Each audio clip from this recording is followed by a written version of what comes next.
Reviews have been changing in the last week. I know last week I had lost a couple of reviews instead of my total, and then it kept going down here the other day.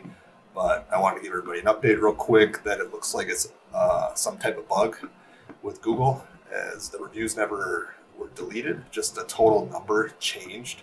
So last week I know my reviews dropped a couple points, and then yesterday I saw it drop at like another 5 reviews, and then overnight they came back. So it looks like Google is fixing the review issue. There's a couple articles out there that kind of explain this.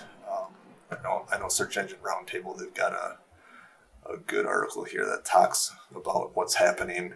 So I wouldn't be too concerned if your Google reviews have dropped in the last week.